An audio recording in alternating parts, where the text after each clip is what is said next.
The Crown Jewel pay-per-view is almost here, and controversy be damned, the WWE is going ahead with the show.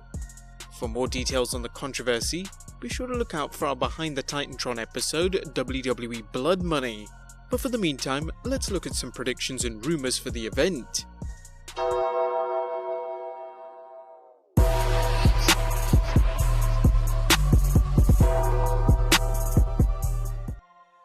In some ways, Saudi Arabia events are like house shows, as what happens there rarely matters in the grand scheme of things.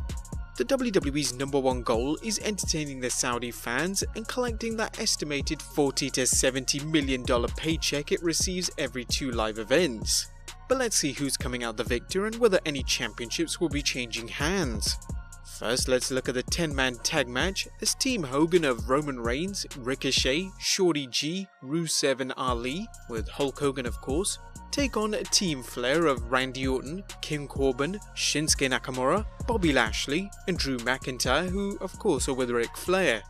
Now, rumour has it the Saudi officials organising these events are huge fans of WWE legends, even at one point asking for deceased wrestlers like Yokozuna and Ultimate Warrior. But now that they've looked at those legends who are alive, it's no surprise to see Hulk Hogan and Ric Flair showing up to captain their respective teams, since neither man, particularly Flair, would be medically cleared to wrestle. When we last checked, this match was a traditional tag match with one fall, as opposed to an elimination match.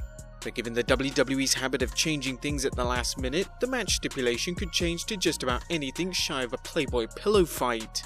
But look for the babyfaces to win and the Hulkster to get his hands on Slick Rick at least once during the match, although it's doubtful the Nature Boy will be taking any bumps, as it's unlikely he could get medical clearance. However, a weak little punch should do the trick as Team Hogan wins this one. Number 2. Braun Strowman vs Tyson Fury. There are a number of questions surrounding this match, such as how much boxer Tyson Fury is getting for the show. Rumour has it anywhere from $12 to $15 million. But just how well will Fury perform in the ring, and also whether Fury will work the match without getting hurt before his much anticipated boxing match in January of 2020 against Deontay Wilder. But as for the match itself, the WWE is counting on Fury's fame to make this a must-see match in Saudi Arabia, if nowhere else.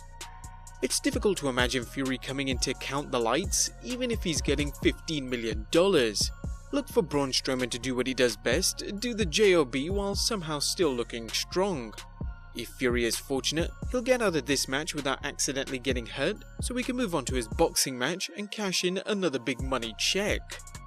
Number 3. WWE Champion Brock Lesnar takes on Cain Velasquez. The WWE seems to be going out of its way this year to bring in sports figures from outside the squared circle, whether it's boxing's Tyson Fury or UFC's Cain Velasquez. Granted, Velasquez makes an instant opponent for Lesnar since Velasquez destroyed Lesnar when they both competed in the UFC. Add in the story of Lesnar beating up Cain's storyline godson Dominic Mysterio, and you have an instant feud.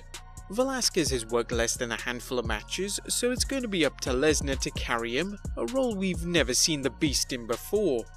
It's also going to be up to the WWE to keep the title around Lesnar's waist without a screwy ending that has fans ready to riot. Look for Velasquez to win the match, but not the title, setting the stage for a big money rematch, perhaps at WrestleMania 36. But Cain Velasquez wins by disqualification or countout. Number 4. Mansoor vs Cesaro. Now we'll skip any more Mantar jokes and say that the WWE has been deviating from its normal policy of jobbing wrestlers in their hometown and instead pushing Mansoor to the moon, at least in his homeland of Saudi Arabia.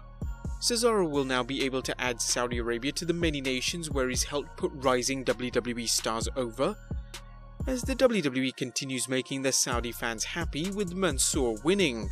As for Cesaro fans, it's been obvious for years that the WWE doesn't care what they think. Number 5.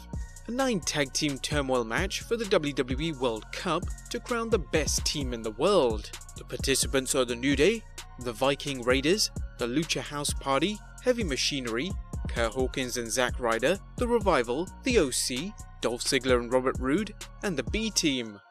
The WWE had its World Cup to determine the best in the world last year, with veteran grappler Shane McMahon winning the event. Now that we know who the best single star in the world is, it only makes sense that we discover who the best tag team is. Barring the unlikely reunion of Vince and Shane McMahon, this one should go to the New Day, who are still one of the best, if not the best teams in the WWE. A win by the Viking Raiders will give them an even stronger push than their current Raw Tag Team Championship reign, but do they really need it? A dark horse candidate to consider is the team of Robert Roode and Dolph Ziggler, who were thrown together without much build-up but quickly gelled into one of WWE's top teams. A World Cup win for Roode and Ziggler would keep them strong on SmackDown after they dropped the Raw Tag Team Championship to the Viking Raiders. In the end though, WrestleMania has his money on the New Day, a team whose popularity seems to have no end in sight. Number 6. A Falls Count Anywhere match between WWE Champion Seth Rollins versus The Fiend. In its quest to continue push a main eventer, the fans are rapidly losing interest in at the expense of a superstar with apparently unlimited potential.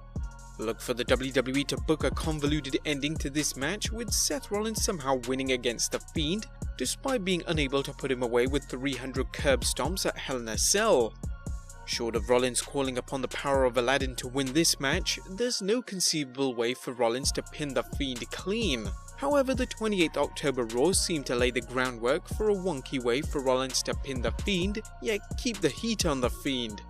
If you didn't see Raw, Rollins battled Rowan in a Falls Count Anywhere match, eventually pinning Rowan with the help of a forklift operator, a maneuver that harkened back to 1999's Rock vs Mankind Empty Arena match, where Mankind pinned The Rock using a forklift.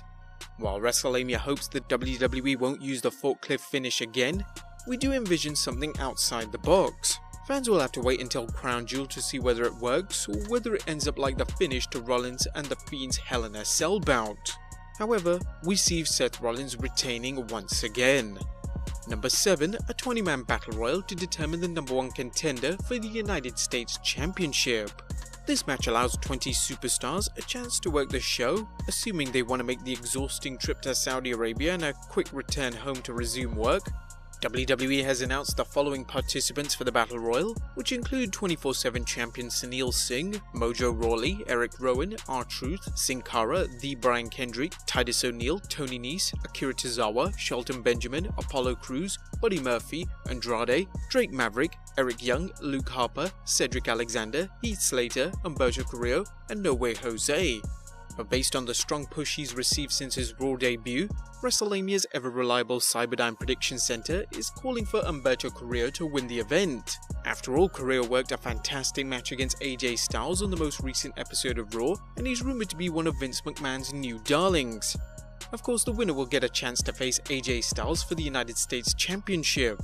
Now, it wouldn't surprise WrestleMania if the WWE gives the fans a feel-good moment with Styles dropping the title, since it's unlikely that any other championship will change hands. But if this happens, expect the leader of the OC to regain the title shortly, likely on Raw.